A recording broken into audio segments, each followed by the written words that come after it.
जय हिंद, नमस्कार। Welcome to news talk with VD Sameer. आज की जो मैं वीडियो चर्चा आपके समक्ष लेके हाजिर हुआ हूँ, ये है एनडीए जो है नेशनल डिफेंस एकेडमी, और जो वहाँ पे कैंडिडेट्स जाते हैं एज कैडेट, उसके परिप्रेक्ष्य में तो पृष्ठभूमि को थोड़ा जानने का प्रयास करते हैं कि बहुत बार हम ये न्यूज़पेपर या टीवी चैनल्स के माध्यम से, सोशल मीडिया के माध्यम से ये जानते हैं, हमें सूचना मिलती है कि एनडीए के अंदर से कुछ जो कैडेट हैं वो 2 या 3 जो सेमेस्टर सिस्टम है, वहाँ 3 साल की ट्रेनिंग होती है एनडीए खड़गवासला पुणे के अंदर। तो 1 साल कंप्लीट करके कुछ कैंडिडेट्स जो कैडेट हैं वो अकेडमी को छोड़ के चले जा रहे हैं, इस तरह की न्यूज़। और इसमें जो टॉप कैंडिडेट्स होते हैं, जिन्होंने एनडीए के अंदर टॉप की पोजीशंस ली होती हैं, उनका नाम भी मेंशन होता है कि ये फलां जो कैंडिडेट्स हैं ये एनडीए का कोचिंग बीच में ही छोड़ के जा रहे हैं। तो इसकी जो मोटी वजह होती है, एक वजह तो ये है कि जब एक 17-18 साल का जो एक युवा है, जब वो एनडीए का पेपर क्लियर करता है, एनडीए के अंदर पहले रिटन पेपर उसको क्लियर करना पड़ता है, फिर एसएसबी है उसके अंदर, मतलब बहुत लंबा एसएसबी का जो प्रोसेस है, मेडिकल भी है इसके अंदर, ग्रुप डिस्कशन है, पर्सनल इंटरव्यू है। उसके बाद जाके एनडीए के अंदर कैंडिडेट की सिलेक्शन होती है और उसे 3 साल रहना पड़ता है एनडीए अकेडमी खड़गवासला के अंदर। तो जब एक 17-18 साल का एक लड़का जब एनडीए अकेडमी में जाता है और वहाँ पे जो उसकी रगड़ाई होती है, एक तो पढ़ना पड़ता है उसको, पढ़ाई के अलावा जो फिजिकल और मेंटल उसको रगड़ा लगता है वहाँ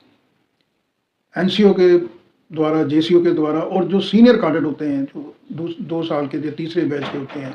वो भी अच्छी तरह रगड़ाई करते हैं जो कैडेट एनडीए के अंदर एंट्री करते हैं। तो इसके अंदर देखने में आता है कि जो कैंडिडेट्स मिलिट्री स्कूल से या सैनिक स्कूल जिनकी बैकग्राउंड है, वो उनको वहाँ पे जो है ट्रेनिंग में कुछ जो बेसिक पैरामीटर्स हैं वो समझने में, अंडरस्टैंड करने में आसानी रहती है और वहाँ पे वो एडजस्ट हो जाते हैं इसलिए। लेकिन बहुत से कैंडिडेट्स जो खासकर जो बड़े शहरों से आए हैं, जहाँ पे फिजिकल स्ट्रेंथ के ऊपर इतना जोर नहीं दिया जाता है, केवल पढ़ना होता है, उसके माध्यम से एनडीए का पेपर वो क्लियर करके वहाँ पहुँचते हैं। तो वहाँ पे फिर जो उनकी रगड़ाई होती है वहाँ पे, उसके साथ कोप अप करना उस बच्चे के लिए काफ़ी ज़्यादा मुश्किल रहता है। तो कुछ बच्चे वहाँ पे जो रगड़ा है, मेंटल और फिजिकल रगड़ा, उसके कारण वहाँ से छोड़ के चले जाते हैं, और कुछ बच्चे जो हैं वो वहाँ से जो फिजिकल तौर पे, यानी मेडिकल, जो बाद में अनफिट होते हैं। जैसे मैंने आपको बताया कि वहाँ पे पढ़ाई के साथ साथ फिजिकल जो एक्सरसाइजेज हैं वो बहुत ज़्यादा हैं। फिजिकल जो वहाँ पे रगड़ाई होती है और किसाई होती है एक एनडीए कैडेट की, कई बार एक्सरसाइज, क्योंकि वहाँ पे अमूमन ये देखने में आता है कि 24 घंटे में से एक जो कैडेट एनडीए का है उसको 17-18 घंटे तक वहाँ पे किसी न किसी कार्य के क्षेत्र में बिजी रहना पड़ता है, क्योंकि इंडियन डिफेंस फोर्सेस को अपने फ्यूचर के लिए रफ एंड टफ मेंटल तौर पे और फिजिकल तौर पे और बुकिश लैंग्वेज जो प्रैक्टिकल रूप में जिसका कंसर्न है, उस रूप में अच्छे ऑफिसर्स चाहिए इंडियन आर्मी को, जिनमें लीडरशिप स्किल भी हो, सेक्रीफाइस की भावना हो और कोऑपरेशन और कोऑर्डिनेशन हो। तो ये सारी चीज़ें वहाँ सिखाई जाती हैं, जिसके अंदर फिजिकल जो एक्सरसाइज है उसके ऊपर भी बहुत जोर दिया जाता है। वेपन्स जो हैं, वेपन्स चलाने की भी वहाँ पे ट्रेनिंग दी जाती है। अलग अलग ड्रिल्स वहाँ पे होती हैं, वो अर्ली मॉर्निंग भी होती हैं, लेट जो नाइट के अंदर भी होती हैं। और कुछ कैंडिडेट इस तरह के होते हैं कि जो उस फिजिकल जो ट्रेनिंग है उसमें वो चोटिल हो जाते हैं। चोटिल होने के बाद उनको जब वहाँ पे एमएच जो मिलिट्री के हॉस्पिटल और डॉक्टर्स हैं, जब वो देखते हैं कि फिजिकल ट्रेनिंग के दौरान ये जो कैडेट है ये सीरियसली इंजर्ड हो गया है, तो फिर उसकी वहाँ से छुट्टी कर दी जाती है एनडीए अकेडमी से। यानी मान लीजिए 3 साल का ट्रेनिंग पीरियड है, अगर कोई कैंडिडेट तीसरे साल में जाके भी वहाँ पे किसी इंजरी की वजह से मेडिकल अनफिट हो जाता है, तो उसको कोई भी बेनिफिट नहीं दिया जाता है। पेंशन और दूसरे बेनिफिट तो बहुत दूर की बात है, उसको एक्स सर्विसमैन का जो एक स्टेटस मिलना चाहिए, उस कैंडिडेट को वो स्टेटस भी नहीं मिलता है। और आप मानिए कि अगर कोई युवा वहाँ पे 19 या 20 साल में मेडिकल फिजिकल ड्रिल करते हुए अगर वो चोटिल हो जाता है, तो उसका फिर फ्यूचर डिफेंस फोर्सेस के अंदर तो है ही नहीं, और बाहर भी जो उसका फ्यूचर है वो आप समझ सकते हैं किस तरह का दर्दनाक होगा। तो कई बार जो आर्मी अथॉरिटीज़ हैं, आर्मी अथॉरिटीज़ ने इसके ऊपर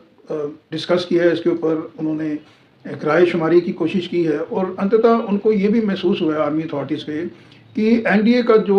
3 साल का कोर्स है उसके अंदर पेंशन और दूसरे बेनिफिट्स तो गवर्नमेंट नहीं दे सकती है, डिफेंस अथॉरिटीज़ नहीं दे सकती हैं, लेकिन एक्स सर्विसमैन का दर्जा या कोई इस तरह का बेनिफिट उसको हो कि एनडीए अकेडमी को अगर वो कैंडिडेट छोड़ के जाता है, फिर मैं यहाँ अंडरलाइन करूँगा, अगर वो कैंडिडेट वहाँ पे अनफिट होता है मेडिकली फिजिकल ड्रिल के अंतर्गत,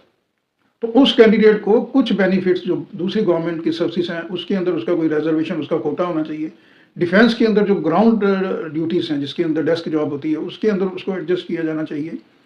और कुछ ना कुछ उसको बेनिफिट मिलना चाहिए, क्योंकि वो जो वहाँ पे मेडिकली अनफिट हुआ है ड्यूरिंग फिजिकल एक्सरसाइज, उसकी जिम्मेवारी कहीं ना कहीं जो एनडीए अकेडमी और वहाँ के एडमिनिस्ट्रेशन की भी बनती है।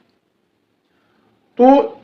मिलिट्री जो अथॉरिटीज़ हैं, जो मिलिट्री एडमिनिस्ट्रेशन है, वो तो चाहता है कि, क्योंकि वो लगातार ये देख रहे हैं कि बहुत से कैंडिडेट जो जेन्युइन और अच्छे कैडेट हैं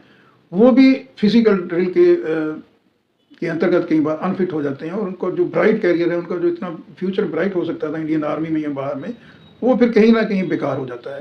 तो इंडियन जो मिलिट्री एडमिनिस्ट्रेशन है वो मैं समझता हूँ इस तरफ एक कदम बढ़ा रही है पॉजिटिव, कि उस तरह के जो कैडेट हैं उनको कुछ ना कुछ बेनिफिट ज़रूर मिलना चाहिए। लेकिन जो एडमिनिस्ट्रेशन है, जिसके अंदर एडमिनिस्ट्रेशन के अंदर मैं पिछले लगातार आपको वीडियोस में कह रहा हूँ कि जो आईएएस लॉबी है, जो ब्यूरोक्रेसी है, वो इस फाइल को बंद करके अपने पिटारे में उन्होंने रखा हुआ है।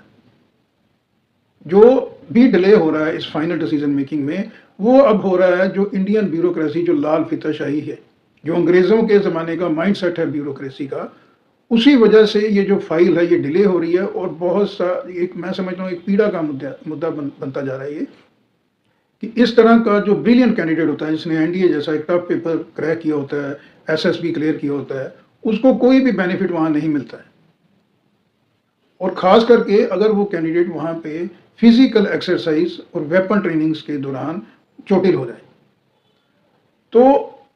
माननीय प्रधानमंत्री जी, माननीय डिफेंस मिनिस्टर जी, माननीय होम मिनिस्टर जी, जब इनका नारा है सबका साथ सबका विकास, दूसरा जय जवान जय किसान का नारा भी ये लगाए रखते हैं, तो इनको प्रोएक्टिव तरीके से मैं समझता हूँ कि जो हमारा टॉप ब्रास है सेंटर गवर्नमेंट का, उनको ये जो डिसीजन है जो ब्यूरोक्रेसी ने अपने पटारे में अंदर बंद करके रखा है, उनको इंस्ट्रक्ट करना चाहिए कि इसके अंदर जल्दी से जल्दी कोई पॉजिटिव सॉलिड जो डिसीजन है वो आए, ताकि जो एनडीए के कैडेट हैं जो उनका ड्यू है वो उनको मिले। तो आज की चर्चा में इतना ही, फिर आगे किसी मुद्दे को लेकर आपके सामने हाजिर होऊंगा। तब तक के लिए जय हिंद, नमस्कार।